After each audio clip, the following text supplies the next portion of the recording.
It's a few days before Christmas. The residents of a small Scottish town prepare for the holidays.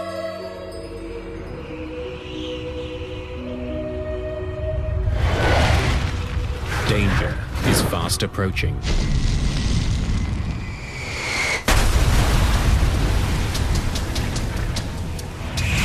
The street was on fire, lawns were on fire, and houses were on fire. I had never seen anything like that. Christmas is just going to be remembered for all the wrong reasons. A devastating plane crash shatters a village and captures the attention of the world. It was one of the most significant terrorist attacks in history. The mystery is finally cracked by a piece of debris smaller than a fingertip.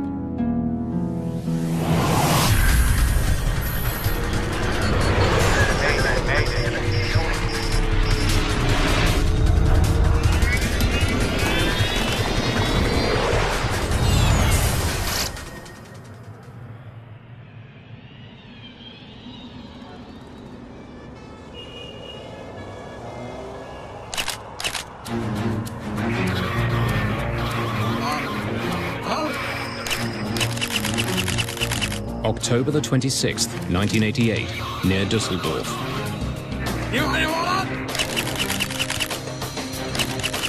For weeks, German police have been following a group of suspected terrorists around the ancient town of Neuss. Today, they'll make their move.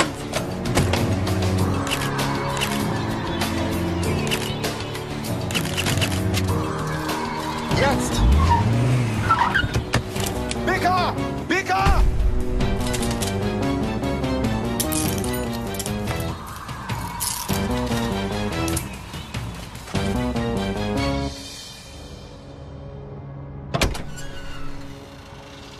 In the trunk of their car, police make an unusual discovery. Berühren Sie es nicht.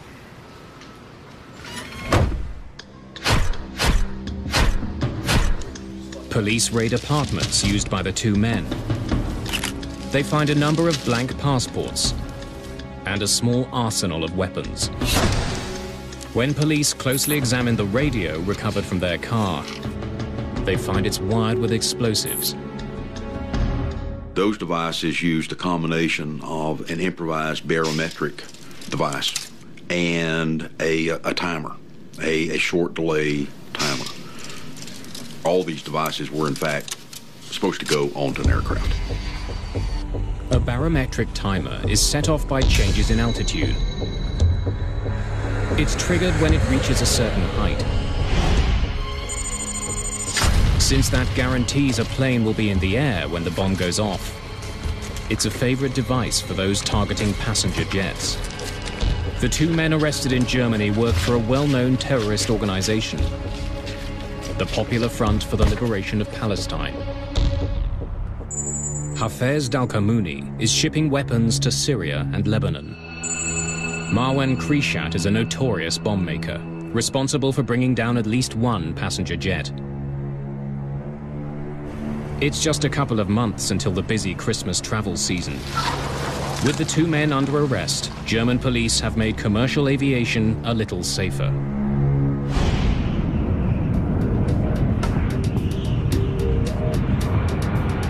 Two months later, Pan Am Flight 103 is on its way from London to New York.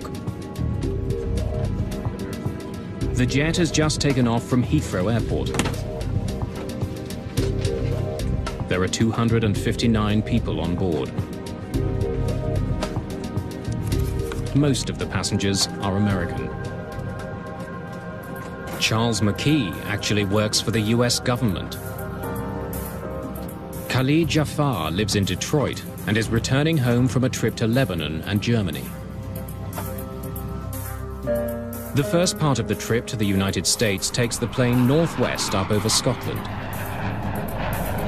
The so-called Daventry departure is one of 6 preset routes that jets follow on their way out of Heathrow. Lockerbie is one of several small towns the plane will pass over. Tucked away in the Scottish lowlands, residents are barely aware that they live below a busy aerial highway.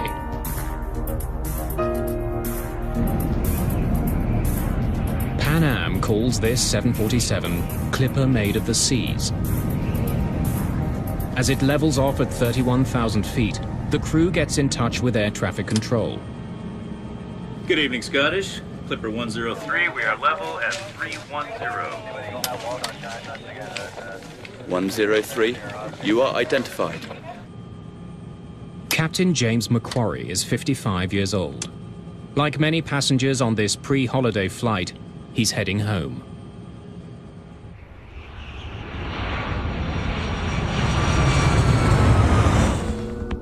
Five miles below, the people of Lockerbie prepare for Christmas. Michael Gordon is chatting with a friend when a strange rumbling noise fills his house. Hang on, there's something odd outside here. The weather that night was a bit wild. There was a fairly strong westerly wind, and I could hear it hitting the window in front of me. From my window I can see Lockerbie because my house sits up on the hill.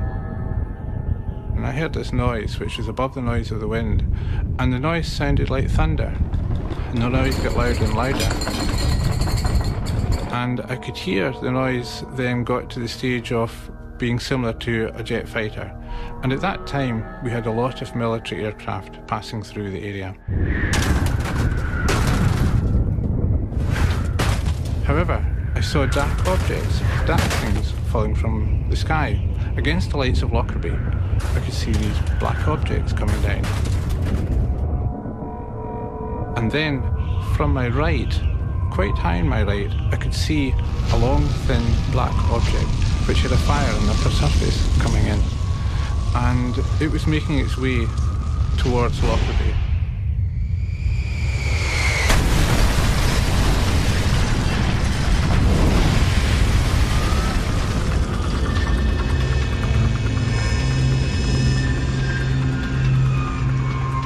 When it hit, there was the most horrendous explosion, and I could hear the tiles on the roof of my house lifting. Hello? Hello? When the explosion took place, the telephone line stopped functioning.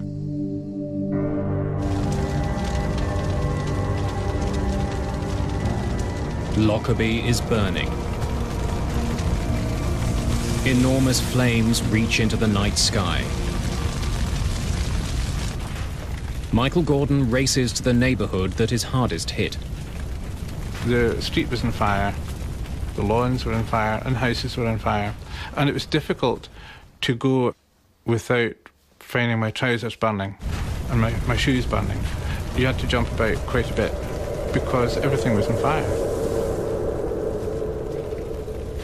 But I remember at that point finding an airline ticket, and it was perfectly intact.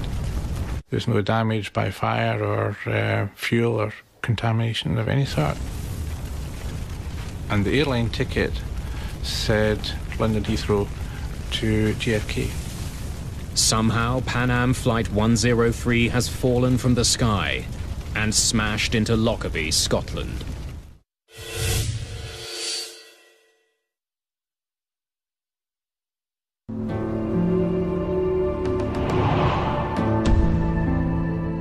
In the daylight, the full horror of the crash of Pan Am Flight 103 is obvious.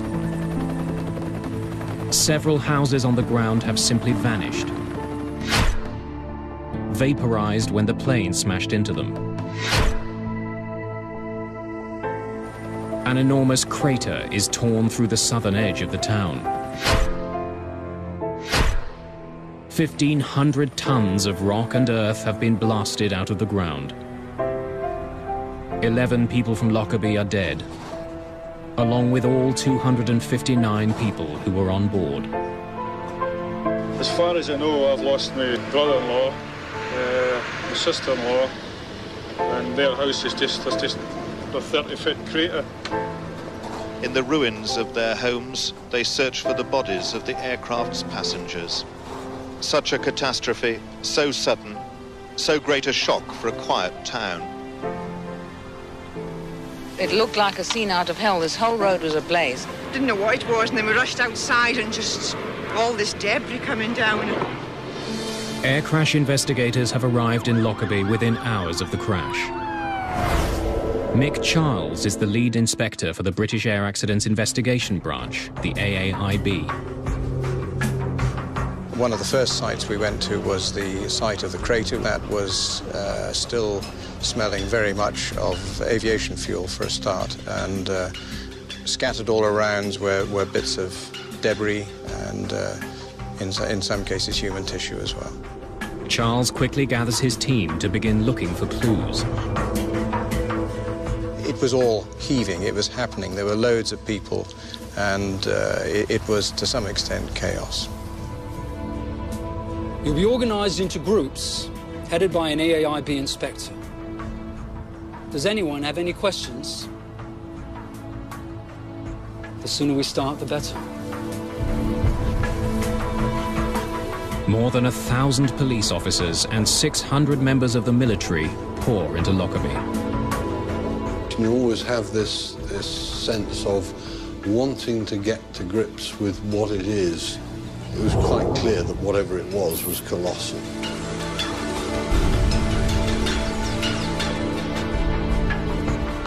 Any debris that's found is put into clear plastic bags and left to be collected later. Dark bags are used to store human remains.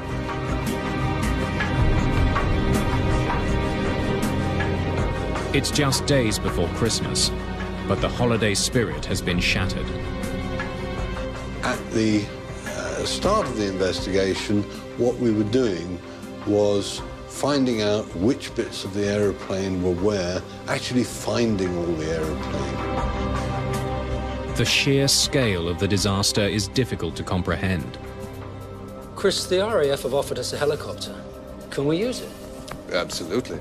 With so much wreckage being found, investigators need to get a bird's-eye view and locate the largest fields of debris. The maps of that area were a very short supply, and we ran out of them very quickly, so we had to use black and white photocopies initially. Investigators bring local police officer Michael Gordon with them to help in the search. The intention was for me to be able to identify geographical landmarks and identify parts of the aircraft. They soon get a better sense of their enormous task. When we were in the helicopter, we could see that the wreckage came out in a cone shape, emanating from Lockerbie, and the cone shape got wider and wider the further from Lockerbie. The principal feature that I was looking for was to try to establish some pattern of the wreckage which would basically help me direct the ground investigators. They're shocked by what they find. Pieces of the plane are scattered over an area larger than all of London. More than 2,000 square kilometers. It quickly becomes clear that Pan Am 103 was coming apart long before it hit the ground. Normally, you're seeing a fairly contained accident site. In Lockerbie, it was nothing like that, because initially the police had identified half a dozen discrete sites. A 747 is made up of more than 6 million parts. In the mangled remains of the jet, investigators need to find the one that will tell them what happened. The plane's cockpit is eerie proof that Pan Am Flight 103 broke apart in mid-air. Severed from the rest of the plane, it's 4 kilometers east of the city. When looking at the cockpit, I was looking at the roof of it, and the windows were intact. The actual nose part had cracked open, but it was as if it had been chopped off just aft of the cabin, and you could walk round the back and look into the cabin section from the back. Inside the cockpit, investigators note the positions of various switches and controls. They find the autopilot is on and the oxygen masks are still stowed. This is a fairly standard procedure which we would do in any such investigation. The end result was that there was nothing at all untoward found in the cockpit. Everything was consistent with cruising flight. Soon, investigators discover why the damage to Lockerbie was so devastating. The main wreckage which fell on the town of Lockerbie was the wing, which is basically both the left and right wing, complete with the structure in the middle. Investigators estimate that the plane was loaded down with 90,000 kilograms of fuel.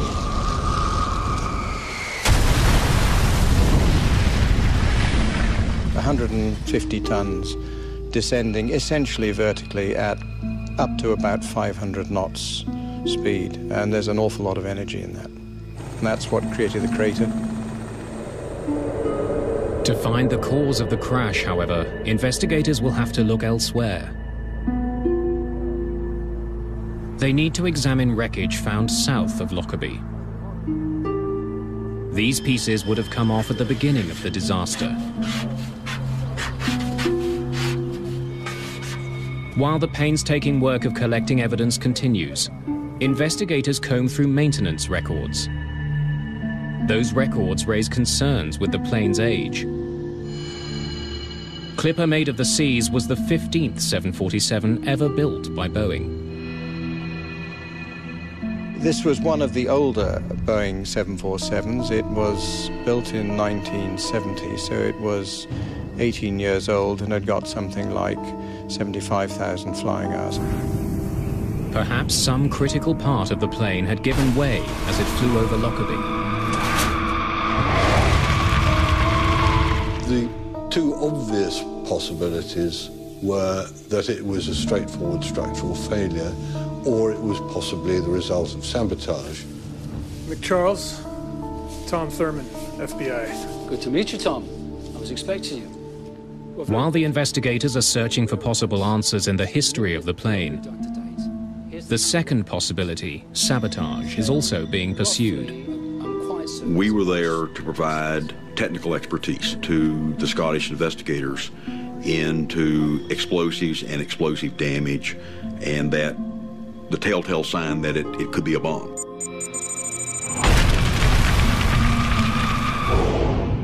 Just 2 years before Lockerbie, a bomb had brought down an Air India jet just off the Scottish coast. In that case, the plane and vital clues sunk deep to the bottom of the sea. But the wreckage of the Pan Am flight litters the Scottish lowlands. If it was a bomb, there's a chance that important evidence can be found. What kind of logistical effort is it going to take to find everything, and I mean everything, and bring it back to a location to be able to look at it and come to some conclusion? With the fragments that we found on the ground, we were picking those up, looking for blast damage on these pieces of metal. But until we found something that said it was a bomb, physical evidence, it was an accident.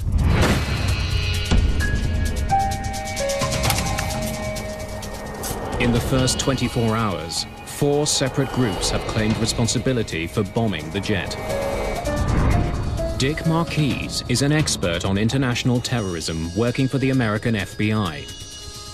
A number of organizations either claim credit for or were given credit, including groups from Iran and Palestinian groups, and one Irish group also claimed responsibility for it. 6 months earlier, the US Navy shot down an Iranian passenger jet. 290 people were killed. The American government claims it was an accident, but Iran has vowed revenge.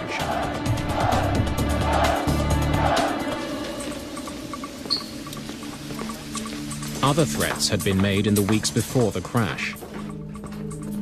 The American embassy in Helsinki received an anonymous warning that a bomb would soon be put on a Pan Am flight leaving from Frankfurt.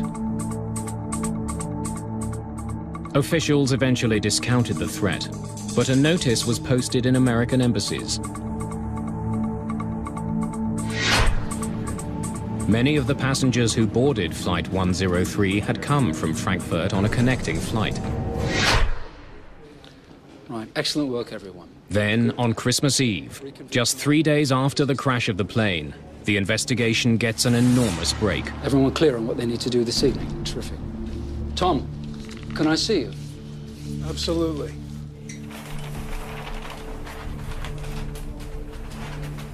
Yeah.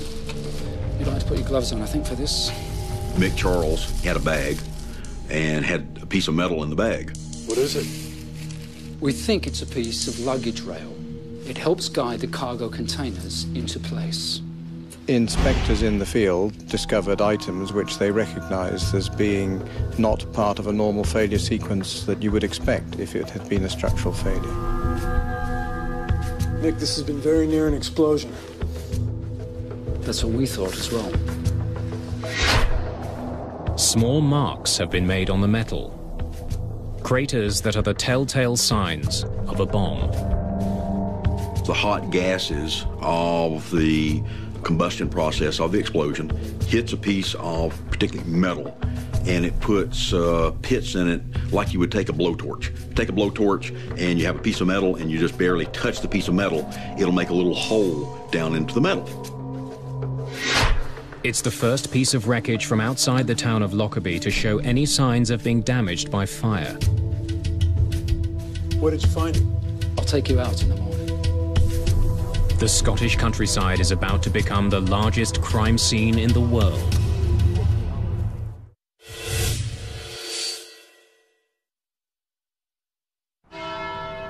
It's Christmas Day, 1988. But in Lockerbie, Scotland, people are still reeling from a devastating plane crash. Christmas is just going to be remembered for all the wrong reasons. It's just tragic for everybody. I'll never believe in God again.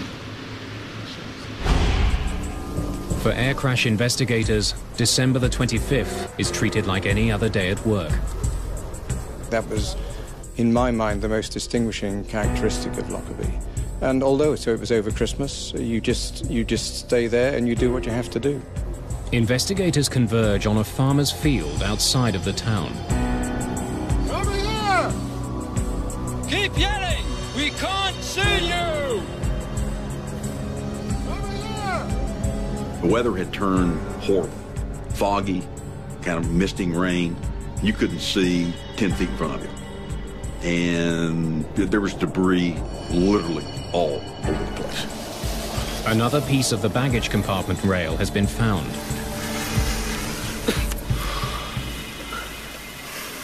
That looks like the piece that you showed me last night. About 20 inches is just gone. And lo and behold, that was the other piece of the skid rail that was literally sticking in the ground. We made some photographs. You know, it was a Christmas present that we could go out there to this farm and find the other piece of metal that had been blown off. No, we were not fascinated. We were pumped. This piece also has pits and craters in it, indications that it was close to an explosion.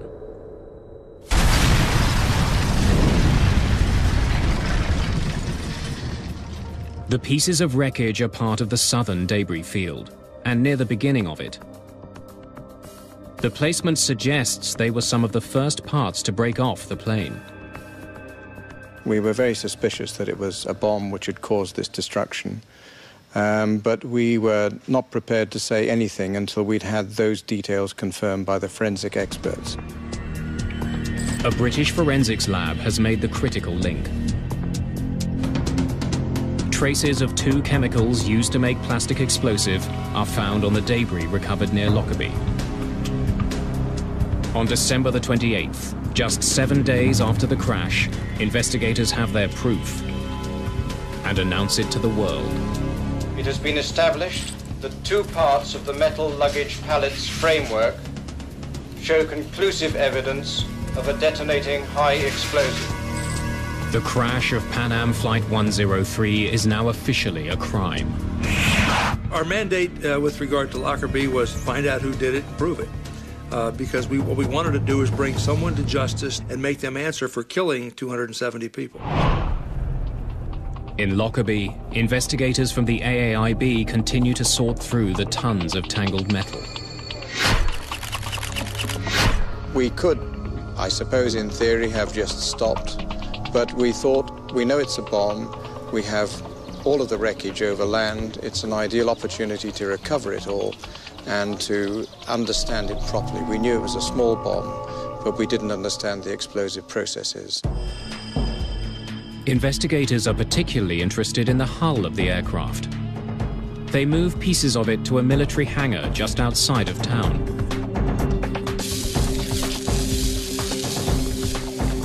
It was a 5-acre shed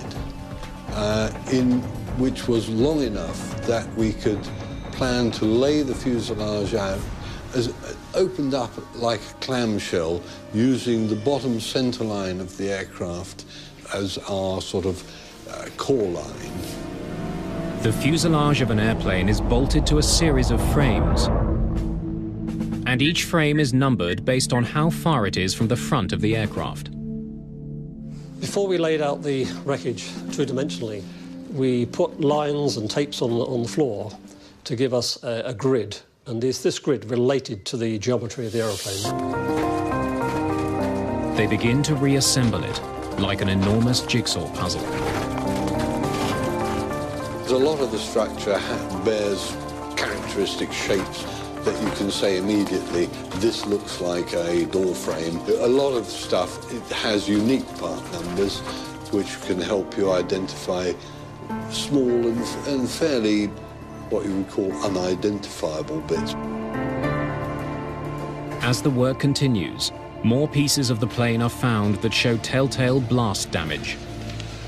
Right, the location is 817204. When they gather the pieces that are near the front of the plane, investigators make a chilling discovery. This is where the bomb had started ripping the plane apart. It became apparent that there was an area of the aircraft in which the damage was really quite different from the rest. The fuselage in this section isn't torn, but blasted to pieces. The fuselage structure in the area of the explosion was blackened and sooted. The fractures were very rapid and jagged, unlike normal tearing fractures of skin. Frame 700 runs right round here. Not only do investigators now know it was a bomb, they know where it blasted through the fuselage of the plane. Just outside of the forward luggage compartment. Peter Claydon is responsible for reassembling the cargo containers that were directly behind the shatter zone. The main goal I had was to identify the baggage container that contained the device. We had maybe 20 baggage containers of a similar construction. So it's like having 20 jigsaw puzzles all mixed up. The investigators concentrate on the cargo containers that were found in the southern debris field, wreckage that was ejected shortly after the explosion.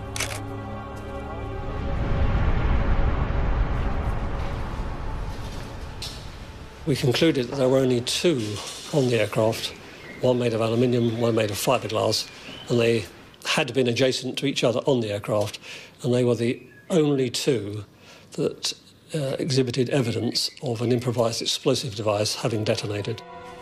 The metal container, AVE 4041, is of particular interest. It was resting directly behind frame 700, where the blast damage is the worst. The damage caused to the metal container was quite severe. The damage to the adjacent fiberglass container, I think you might call it collateral damage. Investigators create a simple framework and attach the pieces of the real cargo container to it. As they do, it becomes clear. AVE 4041 carried the bomb that brought the plane down. Closely examining damage to the floor and the side of the container, investigators are also able to pinpoint the height of the bomb, where it was in the container when it exploded. What that said to me was that the device was probably in a suitcase And that suitcase was probably not on the floor of the container. It looked like it was one level up. According to luggage records, it means that the bag containing the bomb had come from a connecting flight. While investigators are assembling a piece of the metal container, they discover a fragment of wreckage that doesn't belong. When I was looking at it, I saw a little piece of debris trapped in one of the folds. So gently flexing this apart, it fell out.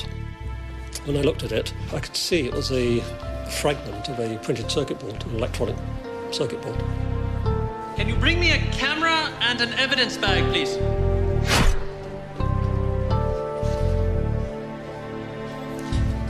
Let's get this to the lab. I didn't know whether it was a bomb, part of the airplane really, or what. It could have been somebody's shaver, for all I know.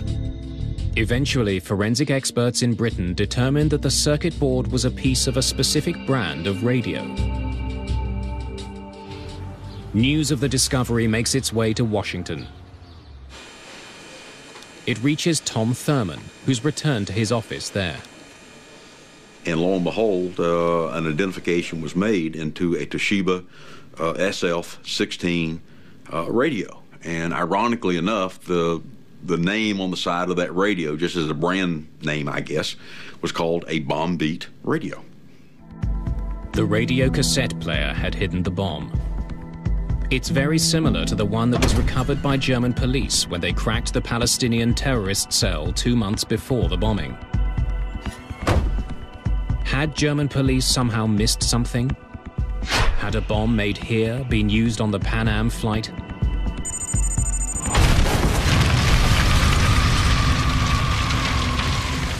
When the bombing happened, one of the initial suspects certainly was the PFL-PGC cell in Germany.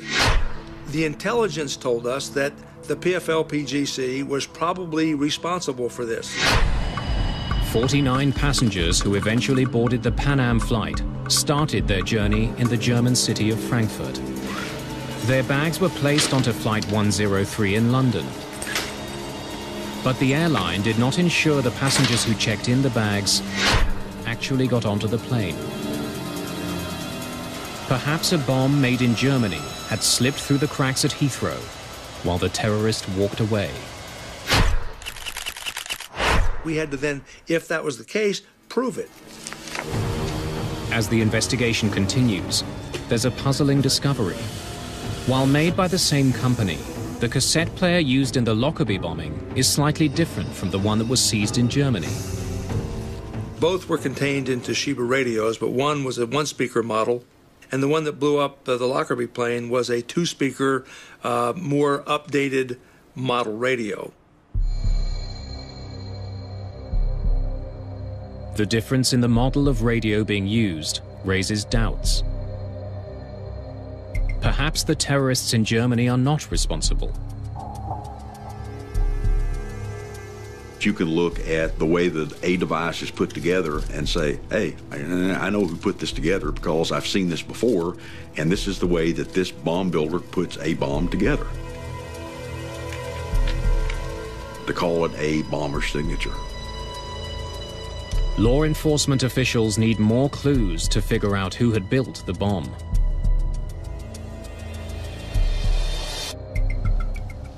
Perhaps the suitcase it was packed in can provide those clues. Studying small pieces of wreckage, British forensic experts find that the suitcase was a hard-sided Samsonite 4000. Samsonite made only a few thousand of these suitcases and sold all of them in the Middle East. Several pieces of clothing have also been identified that were very close to the explosion, likely in the suitcase that concealed the bomb. Most of these clothes were made by a single manufacturer and were only sold on the tiny island of Malta. So Malta became the focus of the investigation because of the manufacture and eventually distribution of some of the clothing that was found at Lockerbie. Investigators find the shop in Malta where the clothes were sold. The owner gives them another clue. The key thing that he told us was the person had a Libyan accent, something we didn't really have evidence yet that tied Libya to the bombing. It was just 2 weeks before the attack on the Pan Am flight. In 1988, Libya was reeling from a number of confrontations with the American military. Economic sanctions had been imposed. The country was isolated, and its leader, Muammar Gaddafi, aggressively anti-American. Perhaps the bombing of the Pan Am flight was an attack by Libya against the United States. Pouring through baggage records for the Pan Am flight, police discover one piece of luggage that had been carried from Malta to Frankfurt earlier that day. Bag number B8849 had then been sent through to Britain's Heathrow Airport. Once there, it was placed on the second level of cargo container AVE 4041. It was the Samsonite case investigators now know carried the bomb.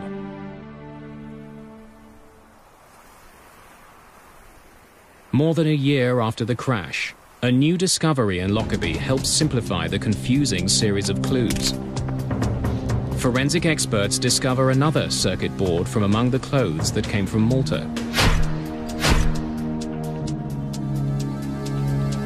It doesn't come from that circuit board that was in the SF-16 radio. And this circuit board is half the size of your thumbnail. A photo of the circuit board is sent to Tom Thurman. He believes it could be a piece of the timer from the bomb. I spent months literally looking through all of the files of the FBI on other examinations that we had conducted over many, many, many years.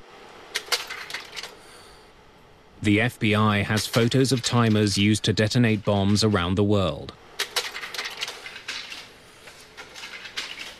But Thurman can't find any that match the piece found at Lockerbie. Nope. Next. After a period, I ran out of leads. And at that point, decided, okay, now we need to go outside the physical FBI laboratory. Thurman eventually takes the photo of the circuit to the Central Intelligence Agency. I called a contact of mine and I said, I need to bring something over for you to look at. Sifting through reports on various bombings, Thurman finds a match. Wait a second. That could be the same. Do you have this timer? When Thurman closely examines the timer captured by the CIA, he's stunned. Within a few minutes, literally, I started getting cold chills. And right now, as I talk about it, cold chills start on me, because I can still see that moment so vividly in my mind that I'm looking at circuit track that's just like what I'm seeing in the photograph. This is what we're looking for. The timer the CIA has was seized in Africa a few years earlier. 2 Libyan men were trying to get it and several pounds of explosives past airport security. It's identical to the timer used to bring down Flight 103 and wouldn't be set off by changes in pressure like the barometric switch discovered in Germany. This device was set to go off at a certain time, not at a given altitude. This is the timer. This is a long delay timer that brought down that aircraft. While the criminal investigation becomes murkier, the accident investigation is becoming increasingly clear. The investigation eventually moves from Scotland to Farnborough, England. Well known for its aeronautics industry, the town is home to the AAIB. Several months after the crash of Pan Am Flight 103, investigators launch a massive endeavor. They begin to rebuild a 20-meter section of the fuselage from the ruined jet. They hope that it would give them information their two-dimensional reconstruction couldn't.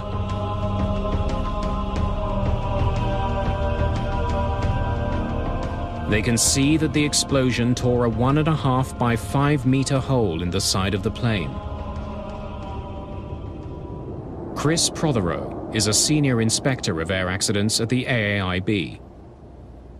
What was very difficult to understand was the fact that this area of direct damage was effectively a pinprick in relation to the size of the aircraft as a whole, and it was very difficult to understand how this pinprick of damage had resulted in such a comprehensive destruction of the aircraft.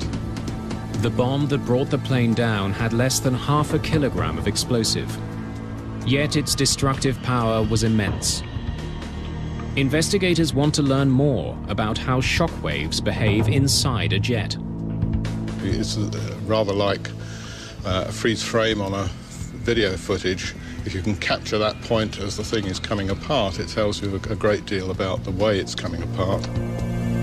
What they discover is that the initial blast wave wasn't the only one to damage the plane.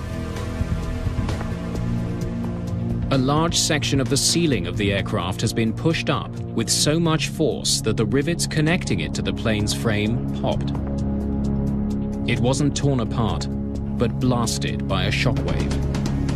The other features that the 3D reconstruction allowed us to identify were areas of remote pressure damage on the crown skin and other areas where explosive shock had been channeled through the internal spaces in the aircraft.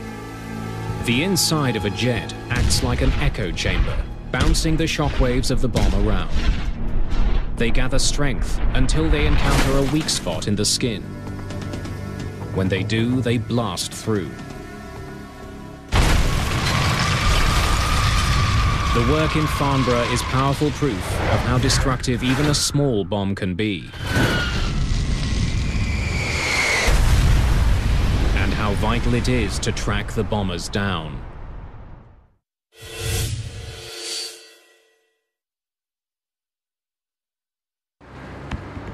Almost 2 years after the Lockerbie disaster, the criminal trail of evidence brings investigators to Zurich. The timer that detonated the bomb is traced to a Swiss company called Mayday. One of the owners of the company admits to building it. The timer was given to the Libyan government. A total of 20 of them were made, all delivered to Libyan officials. Early in the investigation, focus was directed at the Palestinian terrorist group in Germany. Now there's growing proof that they had nothing to do with the downing of Flight 103. There were any number of suspects, and it wasn't until we kept putting everything in one pile, and the pile kept stacking up, and it spelled Libya. Criminal investigators have linked the timer that detonated the bomb to Libya. They know that a Libyan bought the clothes that were in the suitcase. And they know that Libya has a recent history of military confrontation with America. All they need now is the bomber himself. In 1999, they finally have him. At the time of the disaster, Abdel al-Megrahi was an intelligence officer for the Libyan government. He's arrested and charged. He was a high-ranking Libyan official. He certainly could have access to whatever he wanted. Our investigation determined that Megrahi also had a front company at Mibo. He had been there many times. He certainly knew each other. When you start to see all the connections and these things just start fitting together, it made it easier to accept our evidence. In 2001, Scottish judges sentenced him to life for the murder of 270 people. 2 years later, the government of Libya officially accepts responsibility for the bombing and pays $2.7 billion to the families involved. Anger is also aimed at Pan Am for the role it played in the disaster. A Scottish inquiry points a finger at the company. The passenger who checked the bomb onto Flight 103 did not get on board. It's a fact that Pan Am could have discovered had it been following proper procedures. One of the things we discovered when we looked into the bombing of Pan Am Flight 103 was that there were several bags on that plane that did not correspond to passengers. One of the changes that came about as a result of the Air India bombing was that airlines were forced to make sure no bag was put on a plane without a passenger accompanying it. It's called passenger baggage reconciliation. Without proper notification, Pan Am had stopped matching passengers and baggage at Heathrow Airport. So that rule that said that all passengers and luggage have to be matched was not followed. The company was eventually found guilty of willful misconduct.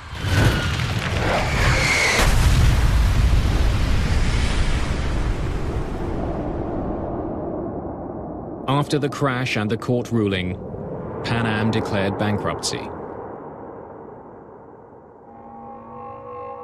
20 years after the bombing of Pan Am Flight 103, its shattered fuselage still stands in Farnborough, England. Those pieces may soon be used to train investigators here and around the world. A critical aid in case terrorists strike again. The enduring feeling I have as a result of Lockerbie is the tremendous level of cooperation we had from all the agencies. And considering that there were about 2,500 people with the military, the police and so on involved in this, I think that's a great tribute. Lockerbie was a rare occasion that we felt honored to be a part of, to help make this happen. You know, we played small roles, but everybody played small roles to make big contributions to an overall success. In the town of Lockerbie, there's little evidence today of the horror that exploded from the sky 20 years ago. In a small church, near where the dying plane's cockpit landed, is a stark reminder of the toll of terror and the importance of bringing the guilty to justice.